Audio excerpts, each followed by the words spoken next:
I do think taxes can be good, but they're a smart way to do it. I think there's a difference between deserving rich and undeserving rich.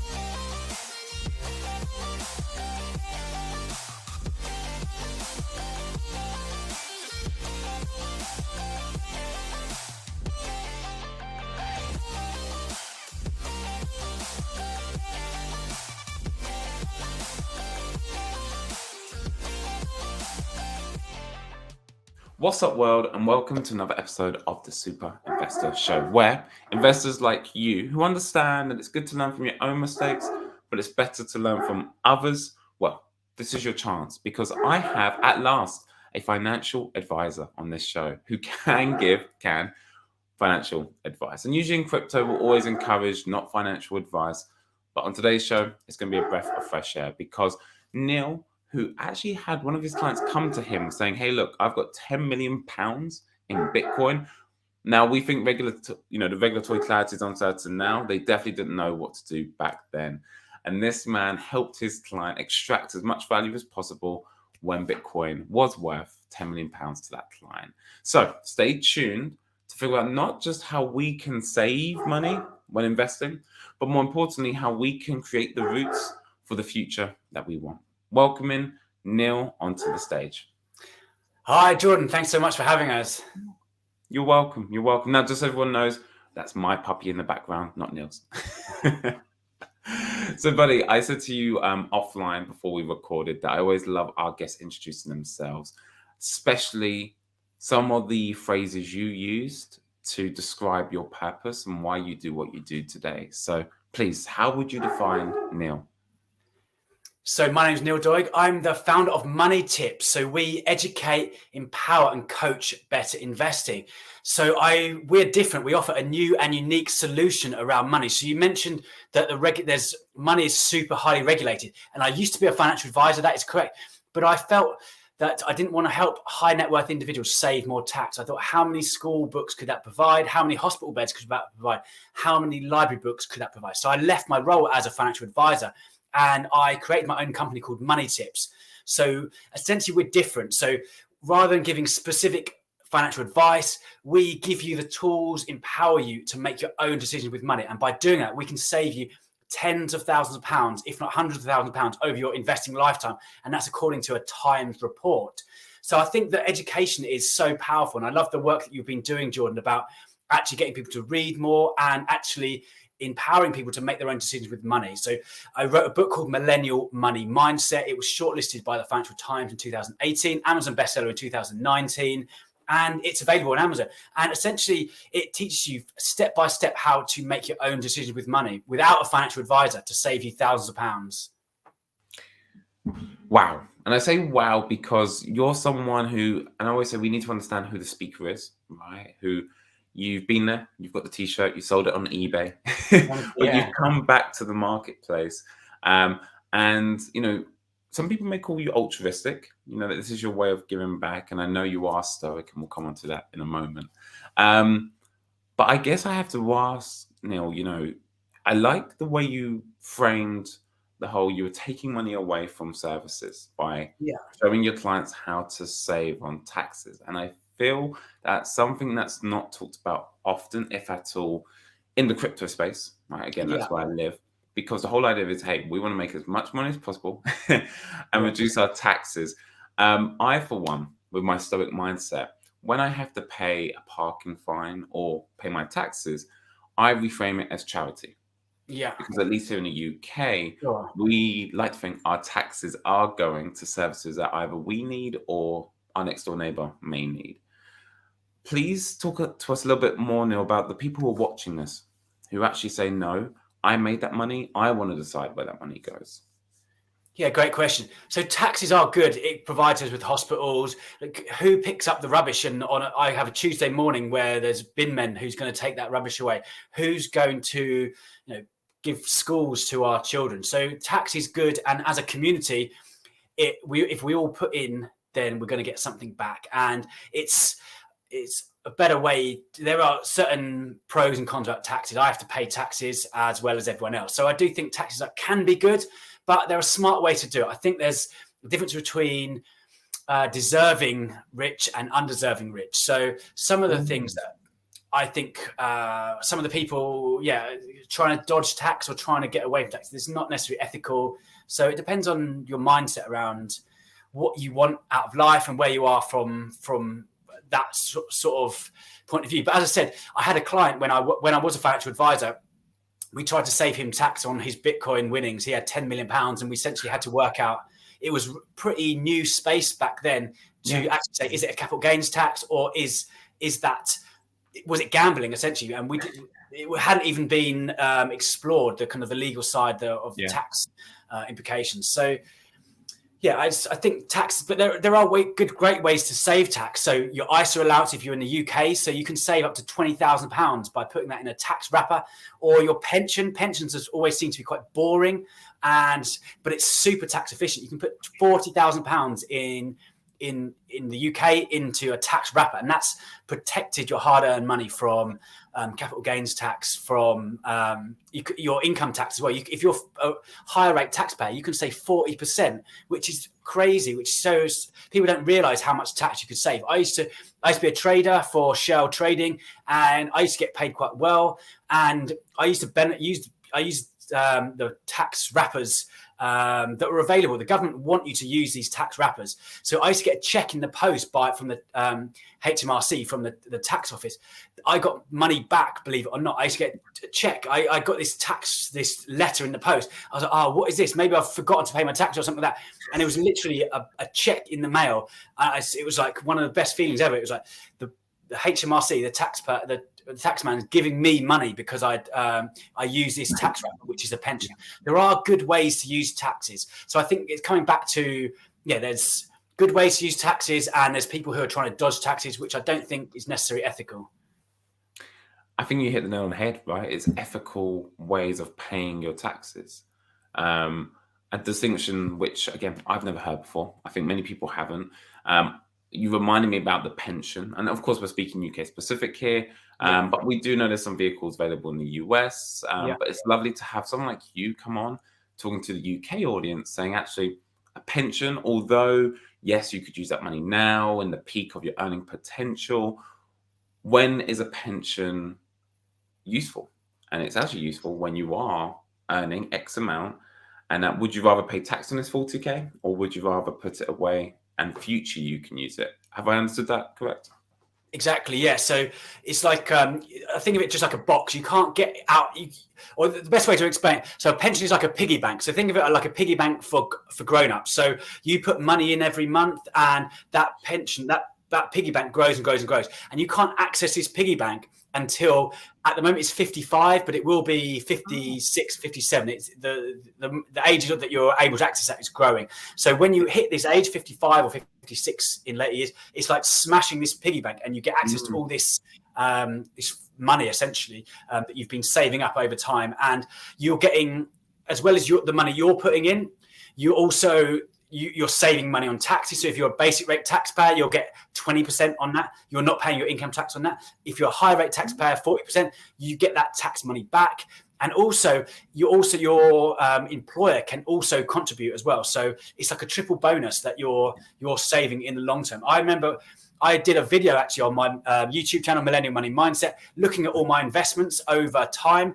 And I basically broke it down. I wanted to be open and honest about how much money, what my net worth is available. Wow. And bulk of it is in my pension, which is crazy. And I didn't even do anything intelligent. I didn't do anything smart. I just basically, every time I got paid, it automatically went into my pension. I didn't even think about it. And you're getting that tax benefit as well. So it's kind of and your employer is giving you that extra money as well. And for one last thing as well, there's a new law that came in. Now we're talking about pensions. There's a law that came in 2015. It's called the pension. It's not two legislation, but the one I'm talking about is auto enrollment. So you don't have to worry about this anymore. So auto enrollment means you're automatically enrolled. If you're an employee in the UK, you're automatically enrolled. Your employer has to automatically enroll you in a pension. You don't have to think about it, or your employer does it all for you. But all that money is going into your building up your net worth. That is going to give you that freedom, financial independence, and self-reliance as well. So you're not relying on the government. You're not relying on a job, your corporate role, or you're not relying on, I don't know, someone else to kind of bail you out. You're having that independence and self-reliance and freedom as well that you get from these tax incentives. And that balance is so key, because as investors, and especially I know I'm speaking again to the crypto community, we are torn between putting that money into an investment where we are still hoping, right? We are placing a bet, and there's a great book about a life is bets, and all we're doing is making a series of bets to increase our chances of being a favorable outcome. But still putting our money into an investment, there's no guarantee. Sorry for anyone that's watching that. You can definitely reduce your risk. You can reduce your risk by 60% by spreading the amount of assets you have. So pensioners seem to be, I'm not necessarily plugging pensions, but as we're going down this route, I thought to give a balanced view. So pensioners, you can put money into small growing companies or growing countries. You can still invest in China. You can still invest in Brazil. You can still invest in India. These kind of higher risk kind of investments. It doesn't have to be kind of safe, boring assets. You can invest in kind of other assets that are kind of higher risk on the spectrum. But for me, it's about risk management. You don't have to go all in on a pension. You don't have to go all in on property. You don't have to go all in on crypto. You can spread. It's all about asset allocation. So, and the way to do that is, the way I think of it, I've created a card game called Football Formation Asset Allocation. It's the world's first investing trading card game. I've got it here actually. And it's about building your team around a football team. So if you live a good life, you live to 90 years old, like 90 minutes on the pitch, score a goal, money goes into your pocket, concede a goal, money goes out of your pocket. And each player is like an asset class. So I would class Bitcoin or crypto as a commodity. So if you look at it follows very similar to how oil behaved in like the 18th century, quite highly speculative, but long term, I'm a big believer in blockchain, in kind of the crypto kind of world. But it's about having an asset allocation. It's building a team of assets that are going to work for you, and it depends on your risk types. If you love crypto, that's great. Like, you can have more of your assets allocated into crypto. If you're sat here thinking, well, crypto is a bit scary, I don't like that platform just went bust, there's lots of kind of risk that you can take. You don't have to invest in one asset class, and it's all about spreading that risk around. It sure is. And it sounds like a perfect time for us to now talk about your superpower, which, asset allocation. I can hear you're a huge advocate for that, and arguably could be a superpower for someone else. But what we want to know is, what would you say, is your superpower as a super investor? So I would say, look at the science. So we talked about the asset allocation. I didn't come up with this. Actually, the guy called Malcolm, I forgot his name, but in 1990 he won a Nobel Prize, basically called modern portfolio theory. And Malkovich, sorry, this is his name.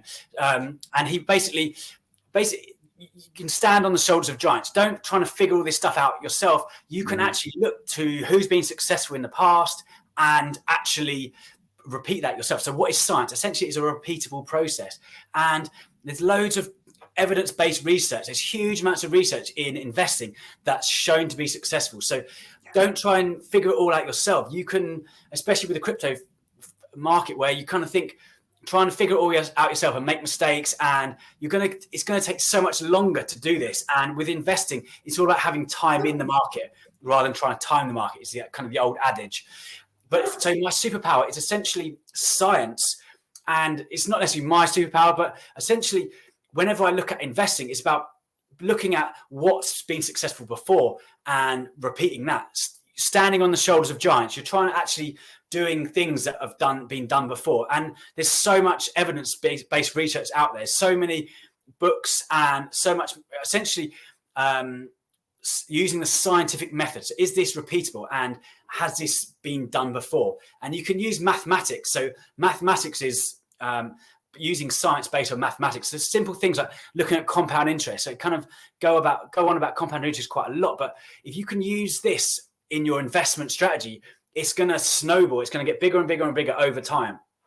So basically, it's learn from people who have done it before you, and it's going to elevate where you want to get to quicker. And with hopefully less scars to show at the end of it, right? Yeah, exactly. So if I was lucky, I used to trade gas for Shell Energy, and I had great mentors. I had people that had done it before and actually who had shown me. We had a procedure and a process, and this was kind of step by step how to trade gas. And rather than trying to figure it out yourself, we kind of think that we have this kind of lone wolf and we're trying to figure it all out ourselves, where actually we can ask for help and look at who's done it before us, and you're going to get there much quicker. So look to, I coach, I'm a money coach, and I have a step-by-step process. I have a 5-step method to get money mindset, which actually you don't stress and worry about money. And that stress and worry, statistically, I don't know where that is in everyone's life, but we could say it's up there, right? Whether that's because you have too much money, Yeah. you don't have enough money, or you have just enough money. I feel like we're always in movement. Yeah. I don't know about you, Neil, but I've certainly felt like that. And, yeah. You talk about small improvements over time, right, in this space.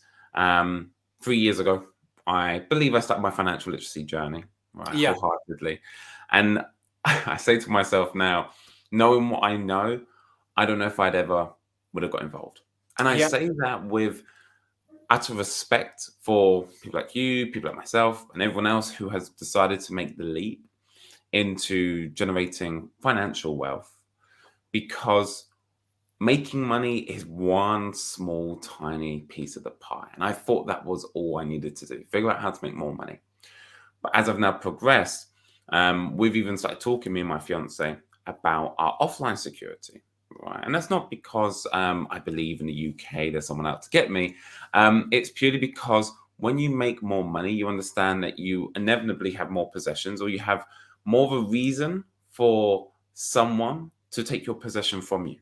Okay. Right? Because now and Stoics talk about this a lot, right? Stoics talk about living a minimal lifestyle, not because it's a bad thing to have nice material objects, but they talk about this because if you were to get the nice fancy Range Rover, that now your worries of life, which by the way is tough enough, now you worry about someone trying to take your Range Rover.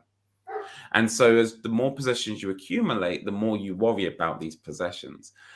I want to ask you a question, Neil, because of course, you say about your superpower, very similar to mine, I think, which is learning from the mistakes of others. What would you say you've learned from people who've accumulated massive amount of wealth, which you've definitely had contact with, where you see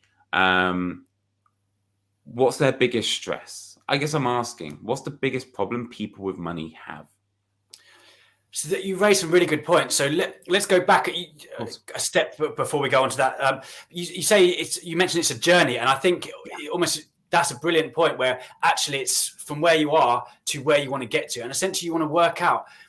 I have a graph of actually essentially like it's an investment journey. It's like building up over time, and to find out actually what's the end point, what do you want to get to. So we can all kind of get on this treadmill of kind of more and more money, but actually if you actually work out where do you want to get to, and one of the key things is working out how much is enough. So how much money do you need to be financially independent, or how much you need to have enough money to actually say, that's it, I can do whatever I want with my life. And that gives you huge amounts of freedom, gives you huge amounts of self-reliance, and actually huge amounts of independence. You can do whatever you want. So working out how much is enough. So the great number to do that is working out your expenses, your year expenses, times that by 25. And that's essentially, there was a study done in Trinity University in Dublin, and they worked out this is safe. They call it the safe withdrawal rate at 4%. So essentially you can build up enough of a capital pot, and essentially just take off the 4%. So working out, essentially how much is enough. And once you have enough, this is a great mindset shift that actually you can do whatever you want with life, and money it's irrelevant. You become, you talked about people I've worked with in the past. People they've got enough money there. Essentially, they wake up in the morning and they don't need to go to work. They don't have to go to work. There's not a boss going to be calling them up in the morning and saying, where are you? They can choose to go to work, or they can choose not to go to work. And at one point you don't know if maybe that's quite a scary thing, but then you get to a point after you go on these, you maybe go on holiday or you go travel around the world, and actually it comes down to you want to kind of give back to the world, or you want to do something meaningful with your life, or you want to actually make you feel important, build a company or do something for good, or essentially a new need emerges. Essentially, once you get past these kind of basic needs of hunger, of kind of water, these new needs, this kind of Maslow, if you think of that pyramid of needs, these new needs emerge, and then you kind of create kind of actually what do you want to do with yourself. So that was one of the things you talk about, kind of the minimalistic lifestyle. So you actually, what are you working for? Sometimes if you want the fast cars, you want the big house, you're going to need, if you want the big lifestyle, you're going to need bigger assets. So you're going to have to create more assets to pay for those. And there's no good or bad. There's no right or wrong with this. Personal finance is personal. If you want the big car, the fast car, the big house, that's perfectly fine. That's okay. If you're okay with the minimum lifestyle, if you want less, that's okay. One of the big things I've learned is there's no right or wrong here. Everyone's individual, and then personal finance is personal. So coming back to what I learned from kind of rich people, I think, or high net worth individual, everyone's different. Everyone's driven by different things. Some people have, they might be kind of driven by, parents, or they might be driven by partners, or they might be driven by something else. Everyone's got different motivations. Everyone's got different drives. And I think we're all human, and we're all kind of different and individual. And that's what I've kind of learned through the years. And whatever, personal finance is personal. So it's really down to you as an individual to try and actually say, what do you want out of life? Personal finances are personal. Yeah, you like that? I do. And, it's common sense, but it's not always common practice. Yeah, right? Exactly. I think, common sense is not always common practice. I think that's a great point. And that reminder is so, so key, that especially in the age that we live in now, right, where we have so many online gurus. And I don't use that term to discredit anyone. I'd say, hey, you're an online guru as well, Neil. But what I mean by that is, hey, people can potentially be led very easily down the wrong route for them, instead of what's trending in 2023 in January, right? Yeah. So thank you for reminding us. And as an individual, that will change and evolve over time too, as I've realized. So bigger assets to support that bigger lifestyle, if that's what you want. Yeah, it's a powerful reminder. Thank you. Okay, great.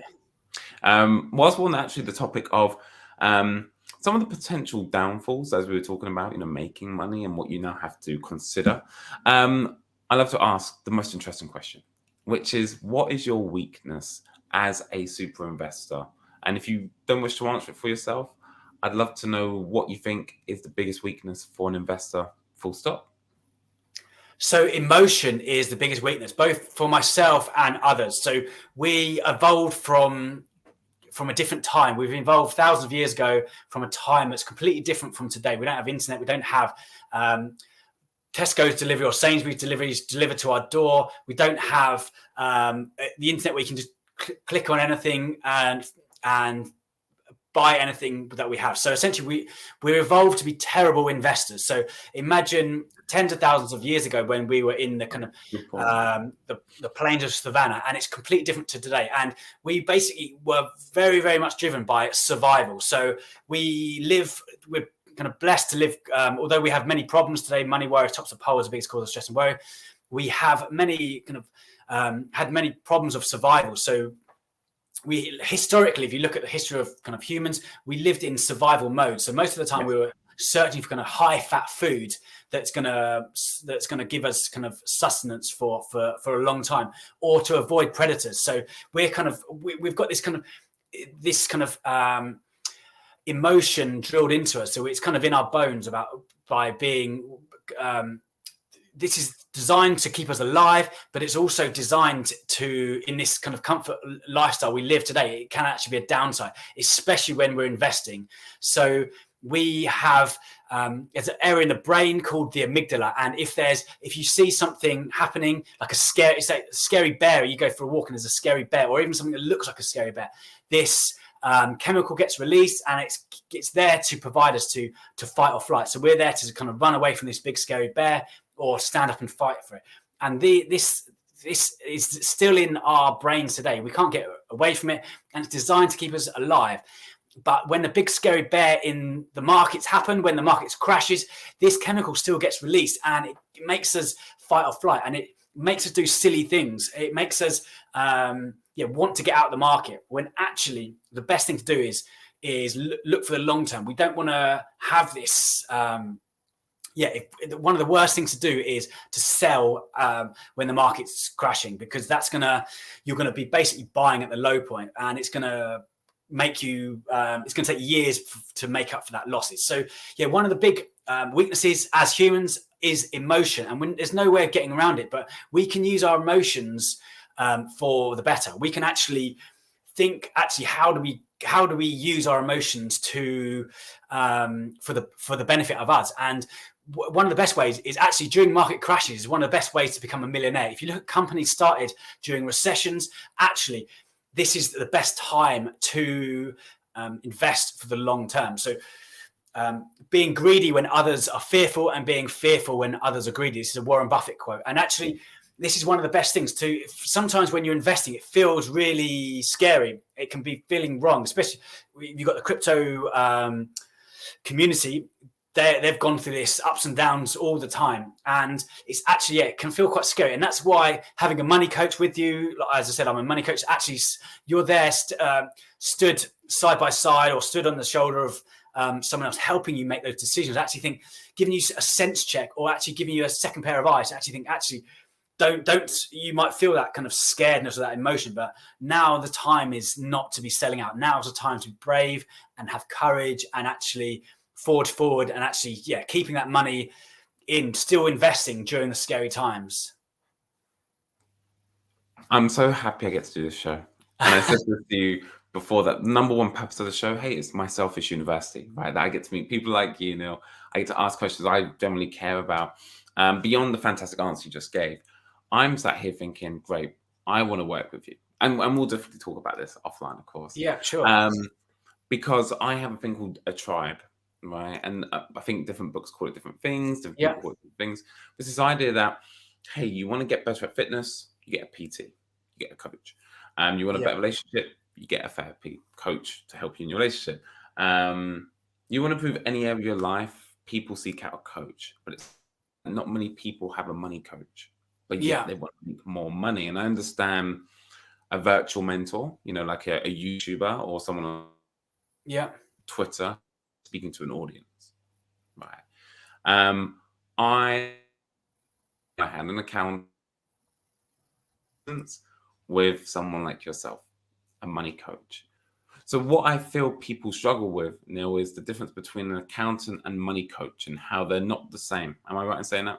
Exactly, yeah. So there's a number of different things. So a money coach, I've created a new and unique solution with a problem around money. So you've got a number of different solutions that you can go to. So an accountant is generally, if you're going to get your tax return, that you'd go to an accountant. If you're a business owner, you tend to go to an accountant. If you're a financial advisor, it tends to be a high net worth individual who wants to manage their money. And with a financial advisor, you pay an initial fee. So I charge 5% fee and then an ongoing fee. I should charge 1.9% ongoing.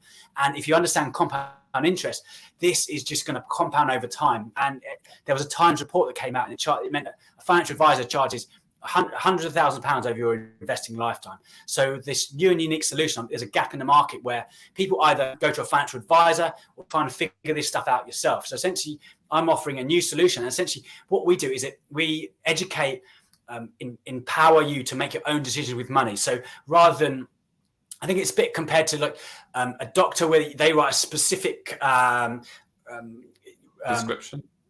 subscription for you, and that's rather than actually like a pharmacist who actually will have all the different products available, educate you and actually give you that solution. So essentially, I'm impartial.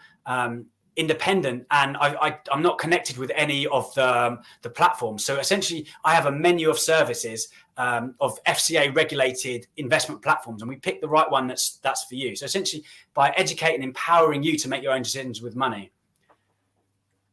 And then the other one is a solicitor. So people get these confused. Well, so accountant is essentially looking at tax returns. A financial advisor is for high net worth individuals who want to save more tax. There's a solicitor who's looking at wills or more the legal side. So a money coach is this new and unique solution. And it's really, a lot of it's down to your mindset, how you think about money, and how you allocate your assets as well. And essentially it's improving your savings as well. So a lot of things you can actually improve by not spending on a lot of, you can spend better basically.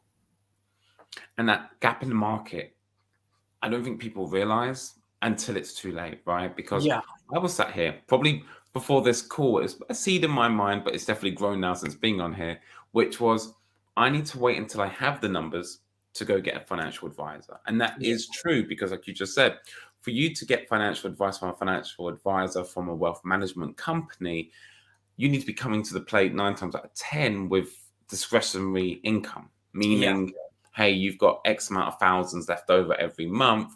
You're making too much money. Let's put it into a pension to reduce your taxes. Now that's great for those people who have made the money. Like you said, an accountant services pretty much everyone and anyone, but there's no one in the middle that at least is popular culture like yourself. But actually, you need a coach to get you not just to a financial advisor, but we can service that as well, but also everything it takes to make those numbers. Would that be a right description?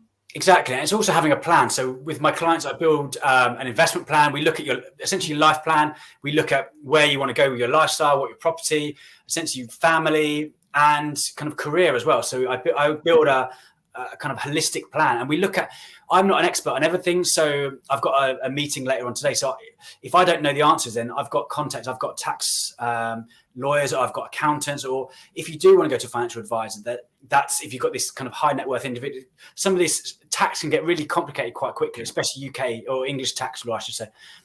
So I can refer that to other people as well. I need you to speak to my crypto accountants. Okay. One, we'll see what we can make happen. One of the leaders in the UK, if not the leaders. And we know, you and I, that there's going to be a lot of new wealthy crypto investors who are going to need that support. And two, like I said, I'm saying it live right now. I want us to explore working together on what that can look like. So we're going to make that happen. We're going to make that happen. Great. Let's do it. Brilliant. As always, this isn't about me. This is about you watching at home. And if you've gotten this far, thank you. Please subscribe so we can get fantastic guests and Neil onto the show. And more importantly, bring people like Neil who are ahead of their time to new people. Now that I've had my ask, Neil, I'm now handing it over to you, sir. What's one last thing you would love the audience to remember? So the title of my book is Millennial Money Mindset. If you want the fruits, you need the roots. So it's about building your portfolio. Think of it like a tree. So you're essentially, money is just like a tree. You plant it and it takes time. So before you get those fruits. And it's going to provide you fruits in the autumn. It's going to provide shelter in the winter, and it's going to provide shade in the summer. So building those money habits early is going to build up money resistance over time. So think of it like growing a forest of trees, and by building that, you're going to build your wealth over time. So my book, Millennial Money Mindset, if you want the fruits, you need the roots, was shortlisted by the Financial Times in 2018 and was an Amazon bestseller in 2019. And you can find my website called moneytips.org. And money tips is spelled with 2 P's. It's the acronym tax, investment, property, pension, savings. And we're different. We have a new and unique solution around the problem with money. Money worries tops the pole as the biggest cause of stress and worry. And come. I'm pretty friendly. I'm pretty, come and give me a shout. Join my community of people. We've got a membership coming up. It's going to cost you £1 a day, which over long term is next to nothing. There's a huge amounts of resources on my website in the members area. So come and join me. Come and join Money Tips. I'm coming. I'm coming. Yeah, please do. Keep a spot open. We're going to continue this conversation offline for sure. I'm just so glad that one, we're now connected, right? And we can start that relationship. And I'm also going to document, what it's like going to be working with you in due time. Yeah. But more importantly, I know you've given massive value to the audience. And therefore, I really do implore everyone to at least give back. Please check out the fantastic work Neil's doing. And I know more importantly, you do have a passion for teaching younger people too, because ultimately those 90 years on the pitch, those 90 minutes, we don't want to be worrying about trying to make money when we're past the peak of our earning potential. Yeah. So thank you again for joining us. And before we go, I love your work you're doing, Jordan. I think it's so important to be reading and speed reading. I loved your TED talk. It was great, very inspiring. And yeah, I think reading is one of the most powerful things you can do with your time and your money. I have kids and I'm trying to instill reading in with them. And I think we always tell our kids to read, but then we don't take that advice ourselves. So it's the most powerful thing you can do. And even today we have audiobooks. You can literally plug mentors from decades past into your ears and in what I call dead time, where compared to your live time. So if you're just walking to the shops or you're walking, on a bus or you're on a tube, you can literally listen to kind of life-changing authors on the go. And Millennial Money Mindset is also available in Audible as well. So yeah, check that out. Powerful. I know where I'm spending my Audible credit in 2 days' time. Yeah, check it out. Definitely, it's worth it. And we plant a tree for every book bought, I should say. Very nice. Very, very nice. I love how that aligns with the brand tagline as well. Before we go, I've got one thing to share with you, which I think is going to help everyone else, which is I don't have kids yet, but I heard a parent would pay their child the same amount of money the book cost for every book they read. Yeah. That instead of paying I'm trying to encourage. Yeah. You're trying to encourage people to read more, even from a young age. So I do think it's one of the most powerful things you can do with your time and your money. So yeah, I highly recommend anyone reading especially with their kids or yourself or even your parents.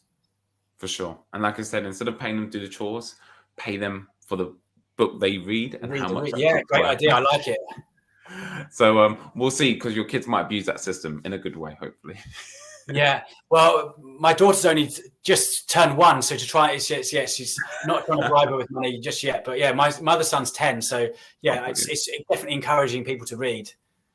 Beautiful, beautiful. Let Neil hang around, because we're going to catch up after this. It goes without saying, thank you again for joining us.